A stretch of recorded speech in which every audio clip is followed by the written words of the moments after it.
champion. The champ's here! The champ's here! Just want to send you that reminder. Okay, everybody, defending champ still here. Alright guys, what's going on? Sean here, Commish, also, as you all know, defending champion. Just want to send that last reminder out. Champ rounding back into form. 2 weeks in a row going on right now. Take a look at my team. Looking pretty good from top to bottom. Got a lot of guys finally rounding into shape. Made it through my 2 main big bye weeks. Now got pretty much my entire team out of the way with their byes. So watch out. Here I come, defending champ on the way. So, going to do things a little bit different here without Drew. Got the Commish hosting weekly predictions. So first off, not going to cover how Drew did last week. Honestly, nobody cares, Drew. Sorry. We don't care what your record is on the season. The computer tells you what the projections are going to be every week. So really, you know what? Good for you. Love it. But going to keep this to the entertainment aspect. Your record, nobody cares. So, going to do things also a little differently. Instead of keeping everybody waiting, going to jump right into what I think is definitely the game to watch for this week, the weekly matchup. Going to look at myself versus the one and only Bud. So, Bud, last week, big loss. Lost to Ryan. Bud was in second place and now has dropped down to third. Also in a tie with Drew at 5-2. A pretty big loss there for Bud. Also didn't score too many points, so even though he's tied with Drew, moving down in the points there, opening up the door for many other people. Myself got a nice 2 wins in a row going on, really kind of riding a high streak. Both myself and Bud have our main players coming back off a bye, so it's really going to be strength versus strength. Not many people missing from each other's rosters. I think I'm on a hot streak here. I'm projected to win. I'm going to go with myself. Bud really, made some couple questionable moves last week. Not too many tough decisions for Bud this week with the players he has going, but I like my matchups. A couple of them are a little bit tough, but Bud also has some players with some difficult matchups, coming off some not so great games. So I'm going to roll with myself. Going to move back up into the midst of the pack. Going to be on the outside looking in. Really, it will be a really devastating loss for Bud if he should lose that game as well. A bunch of teams looking at 4-3. I would move up to 500. A big window there opening up for everybody else should he lose. So I'm going to go with myself. Just on a hot streak. Bud on a 1-game losing streak. Really hasn't made too many great moves in terms of waiver wire pickups and whatnot. So, we'll see what happens there. But I'm definitely looking for me and Bud to be the tough matchup this week. Now, going down the line, we got Dennis versus Steve. Steve, really, his big weakness this year has been not playing the waiver wire. Early on in the season, that's really the time to hit the wire, grab some of those guys that you think are going to be potential stars, potential studs, or just starters so you can fill in, during bye weeks or throughout the season, flex plays, wide receiver threes, whatnot. He's really, hasn't made too many big pickups in that regard. Really seems like he's been focusing in during, the end of the week when a lot of those moves have already been made. Now we're at a point almost halfway through the year, and really when you're going week to week now, barring any sort of injury or kind of crazy breakout performance, a lot of those big waiver wire pickups are typically going to be off the board already, or if there are any, there might be 1, maybe 2 guys. You can see this week already, not many big names getting picked up. Really the biggest name for a pickup was Darren McFadden. Hey, he could be great, but with that Dallas running back committee, who knows?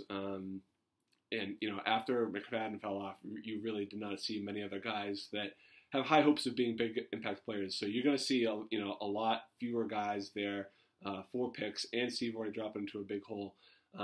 Dennis, on the other hand, did have a loss last week. Has been in some of the trade rumors there, trying to make a move, see what's going on. Has a pretty decent team, but still some holes there. even though with some of his flaws, I'm going to take Dennis to beat Steve this week. Dennis has been pretty active, looking at the waiver wire, things like that. Already has a pretty good team. Is projected to win currently by 20 points. Steve, again, does not have his lineup set to date, so have to play a little bit of a guessing game with he's going to start. But I'm going to go with Dennis, kind of break that one-game losing streak there and stay in the thick of things. He's currently in 6th place. Me and him are tied at 3 and 4. So really, no surprise. We've seen it years past. A lot of teams kind of packing it back in the middle of the pack, might come down to 3 or 4 teams battling it out for those last 1 or 2 playoff spots. So I'm going with Dennis over Steve this week. Now, moving down again, Drew versus Adam. Adam has really had a tough luck of things recently. He did have a win last week, but looking at his team, I see one kind of glaring thing working against him, and that is the fact that he has both Bengals running backs. He has Gio Bernard and Jeremy Hill. At the beginning of the season, you think, hey, great handcuff to have. Both guys are pretty good, and if something happens, you have, running back behind an excellent offensive line, probably the best offensive line this year. However, Adam's been trying to play both sometimes playing one, not the other, and the guy on his bench is going off. Really right now with, that running back setup, you have 2 guys that are splitting carries. Really in a handcuff situation, you want one guy that's a workhorse and another guy on your bench where if something happens, he's going to take over the bulk of the carries. Right now, you have those 2 guys working against each other, taking, snaps, touches away from one another. One guy scores a touchdown, the other guy misses out. So maybe you have, Hill go off for 20 points, but then Gio might only have 10. Or, maybe they both have, 10 points, something like that. Just split down the middle. So either way, it's a very tricky situation, with 2 running backs sharing the backfield and having them both in your starting lineup. So that's definitely working against Adam. Drew, on the other hand, as I had mentioned previously, really, he's hitting his stride here. Had made the trade with Steve for Alshon Jeffrey, dumped C.J. Spiller, who now is looking even worse at the time of the trade. And, again, he's moved up into 2nd place right behind Ryan. I think Drew is, primed for a run at it. Really, the big thing for Drew is he's lost Arian Foster for the season now. With Arian Foster, he looked, kind of, head-to-head with Ryan in terms of depth throughout the roster. Still has a stacked team, but that Foster move, it could separate him from being able to take on Ryan head-to-head. But, of course, injuries still do happen. Other guys can step up. He did pick up Alfred Blue, I believe. So, we'll see what happens there. That was Drew's kind of lottery ticket. Foster missed the first couple games of the season, came back, had some good ones, and Drew was really rolling there. But now with the injury, we'll see what's going on. Now, again, moving down, we're looking at Ryan versus Cam, brother on brother. Let's see what's going to happen. Cam was off to a really hot start. Looked like both the Hearn boys were going to be, excellent this year. Ryan has stuck with it. Cam fallen off a bit. Looks like Cam, has had a couple tough losses, but he still has a good team. So we'll see what happens there. Ryan, you look at his roster from top to bottom.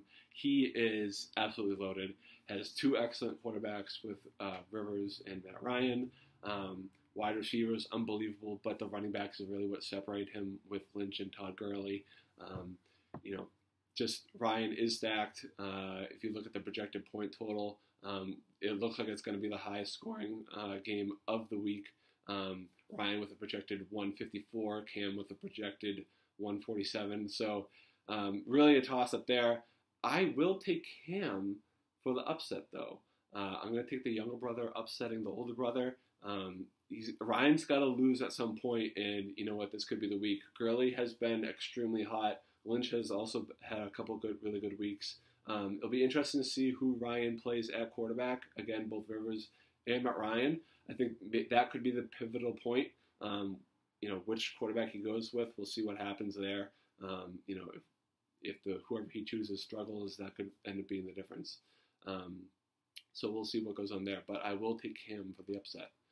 Then going on to our last matchup of the week, we got Mean Machine Bill versus Dave. So Dave has really had some tough luck with injuries, no doubt there. Does have Tom Brady going, been the highest scoring quarterback in the league. I'm going to go back to what Drew and I had mentioned in a previous point, where Dave taking Brady a little bit early. Now, you can't argue Brady has been excellent, but when you look at top 10 or top 18 quarterbacks, the point differential between the 10th rated quarterback and Brady is really only going to average about 6 points a game. Now, that 6 points a game is not a ton. When you come down to these close matchups, really tight, of course that makes a big difference. But overall, on a week-to-week basis, 6 points from the quarterback position is not that great, especially when you look at who the 10th rated quarterback is, which is Joe Flacco. Unbelievable, I know. But again, going back to the draft, Dave took Brady in about the 5th round. You could have had Brady a little bit later, granted, maybe 6th, maybe 7th. You can't argue with wanting to take Brady there. However, if you do hold off on taking a quarterback, Dave could have filled in some of his holes on his roster with other running backs or wide receivers where he's really been struggling, especially at the running back position. So yes, Brady, that's a great pick. He's been awesome. However, what you got to look at is playing the board. Could have filled in a bunch of other guys there. Could have taken some other quarterback that really would have not been that great of a difference to you. So that's where we're going to get on Dave and going back to that point. So looking at Bill's team, Bill really a lot of bad luck. 0-7. You have to have some bad luck to hit that. I'm going to go with Bill to have the upset though. Dave obviously has Brady going tonight on Thursday Night Football. I don't like matchups on Thursday nights, so even if Brady passes 60 whatever times again, that's great, but I think the Pats will have a little bit more balance tonight, take some of those points away, won't have the couple rushing yards that Brady did. But then looking at the rest of Dave's roster, really not the greatest. And Bill's players have to break out at some point. Got A.J. Green, Calvin Johnson. Really, throughout the season, he might have had one of those players go off and the others do nothing. I think this is the week where he gets the majority of his team all on the same page producing for him this week. So I think Bill will finally get off to Schneid. So again, Kamish picking the only undefeated team to lose and the winless team to have their first victory this week. So let's see what happens this week. Tonight, Patriots at 8:30 playing the Finns.